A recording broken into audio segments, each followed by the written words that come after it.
Insert the usual shilling like comment, subscribe, share, rate. Let's begin.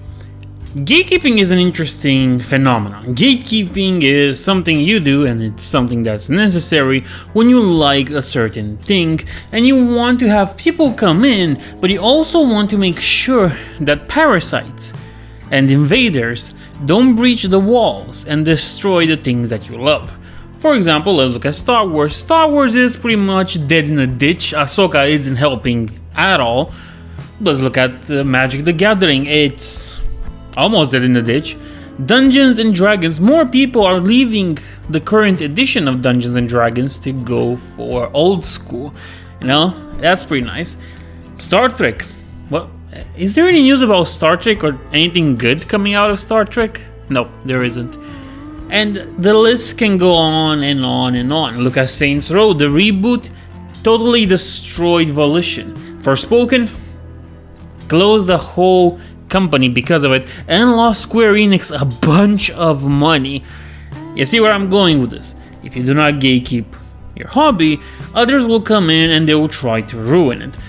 Another example from another medium, let's look at anime and the bad translators, localizations, which change certain words to something else and insert their own jokes like this somehow is their property, but it's not.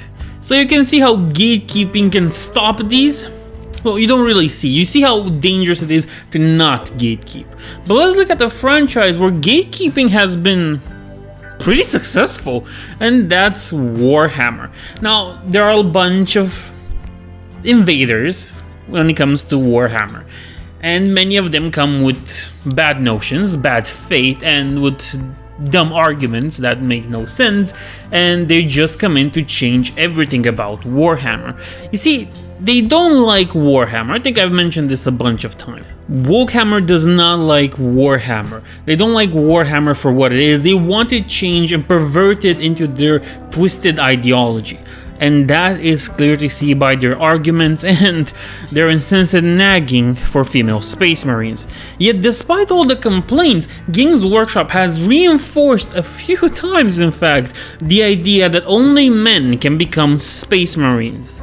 Now of course a good part of this is contributed to the large population of the community, the hobby, the fandom. I hate the word fandom, but the large population of players, of people that invest into Games Workshop, kind of like Warhammer for what it is and don't want it changed for something it's not. For example, if I want to play as, if I want a strong female-only army, I have Sisters of Battle. If not, I can just pretend some mech warrior things, don't buy mech warrior by the way, are just elementals and giant safe horny dommy mommies that you can play with.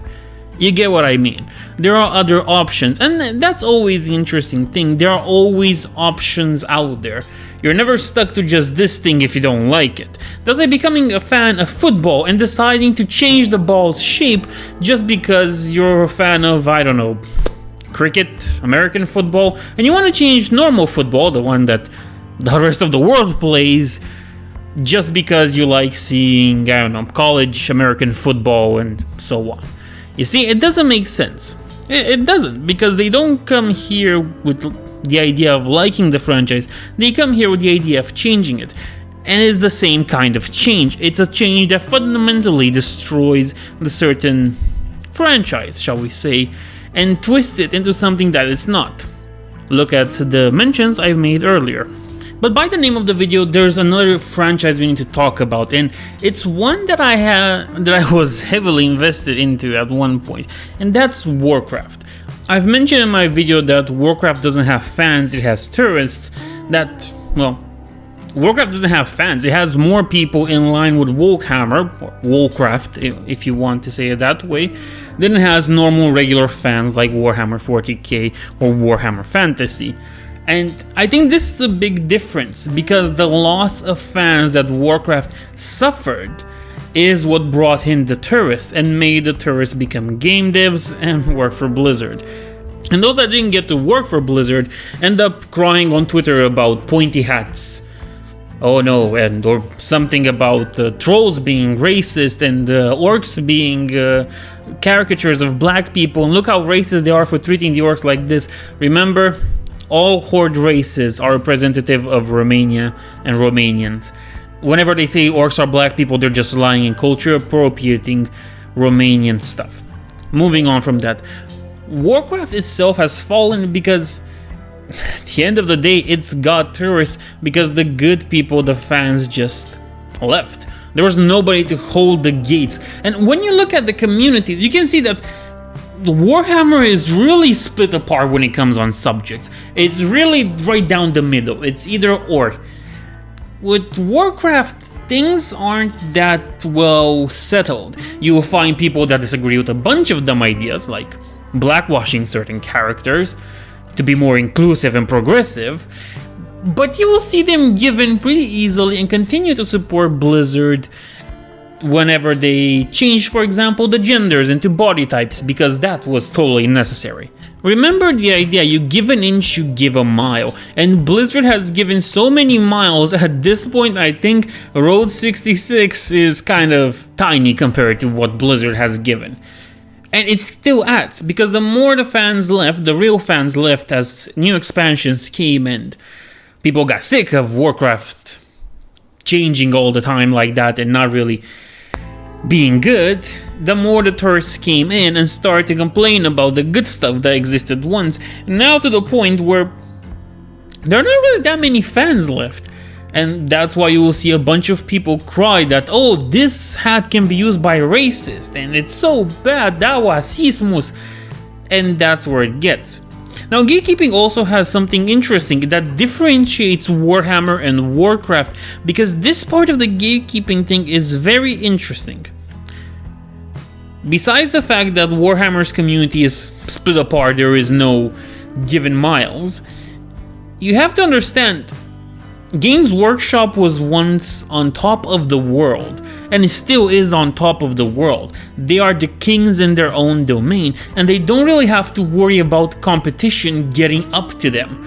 As much as I love the Kings of War by Mantic, I can't say they can compete with Warhammer. They make good models, good rules, good games, but at the end of the day, they can't compete with Games Workshop. On the other hand, you have to look at Blizzard in its infancy and, like, I guess, history. Blizzard wasn't always the king, and Blizzard's position was never settled in stone like Games Workshop is.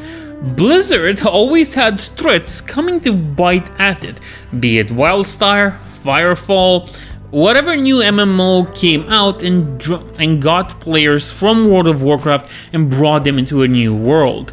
And Final Fantasy XIV seems to be that new, how should I say, toe nibbler, that new knee biter, foot slasher that's going at Blizzard and its title for the king of MMOs. And you see where all the difference comes here. Games Workshop didn't have to worry about evolving, because as much as they worked on getting new products and new materials and new stuff to make things better, they were still kings. They were just reassuring their position as kings of the industry they were in. Blizzard, on the other hand, had to compete with games that brought in things that took players away from them. One company didn't have to get into ESG money and stuff like that, because at the end of the day, it doesn't matter. Even if BlackRock has some shareholders or something in Games Workshop, they don't have the majority of it. On the other hand, Blizzard is kind of screwed, because to keep up with all the games, they had to put their money where their mouth is, or their mouth where the money is, and it's not a really pleasant or clean place to put your mouth. But Blizzard had to do that, and that's why we have blackwashing and so on. Yes, I'm talking about ESG money and trying to be ahead of the competition. It doesn't seem to be working with Final Fantasy XIV, so beloved by World of Warcraft players, but it is something. Another aspect that we have to look at the companies when it comes to gatekeeping is that the companies help very much. Games Workshop always reinforced the ideas, because Games Workshop is a more conservative company. Changes don't really happen that much as Warhammer would like to lie about it. They like to keep things as they are and progress slowly, give you things slowly, and make sure everything's well done. While Blizzard is, as I've mentioned, in Warcraft has tourists, not fans, Blizzard is an American company. And indeed, it's affected by everything related to American politics, American changes culturally and socially, and the crying of certain people, and more specifically, a certain event that happened in the 60s. I wonder what that was. Nevertheless, Blizzard isn't a conservative company. They go and try to keep the pace, I guess? Yeah, they try and keep the pace up with their competition. And they always come lacking in certain aspects. The only thing that really pushes them forward is the fact that they have been for so long on the market. That helps them stay in their place, that helps them stay on their throne. But at the end of the day, they can't gatekeep because they always try to get new players in, new influx. The difference is simple.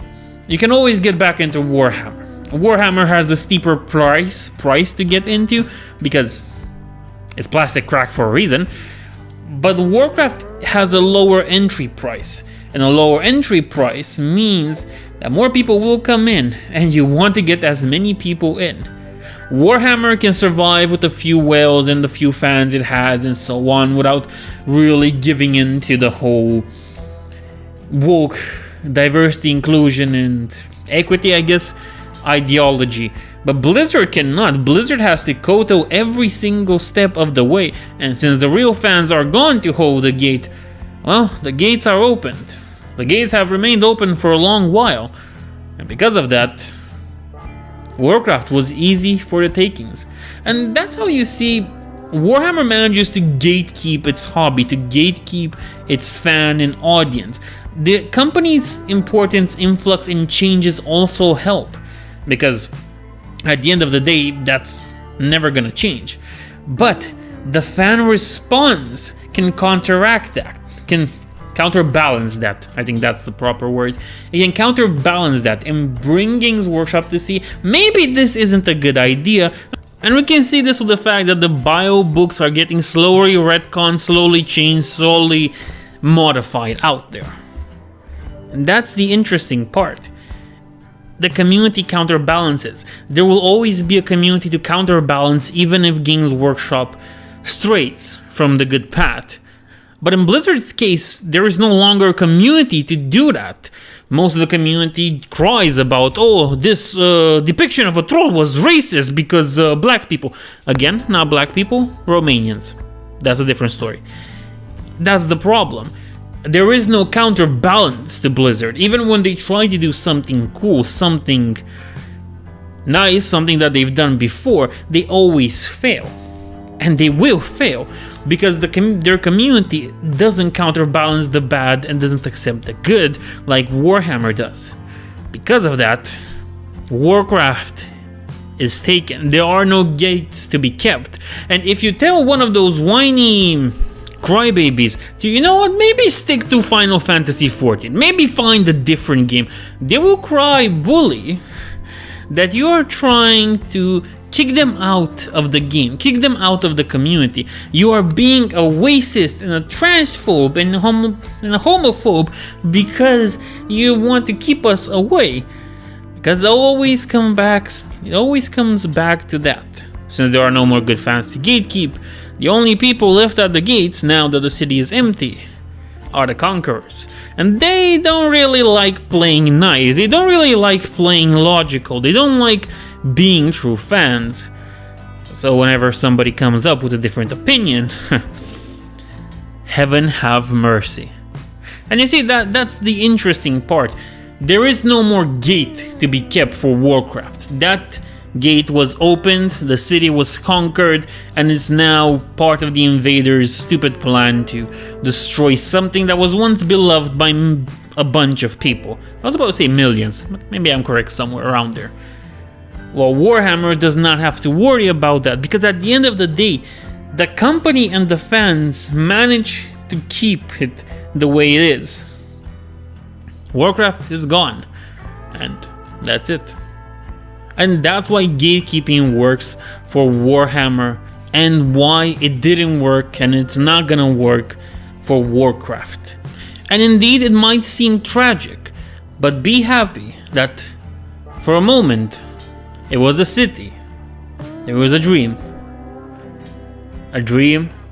called Warcraft, and it was worth living in that city for as long as we could. Nevertheless, I hope you enjoyed this, and I'll see you in the next one.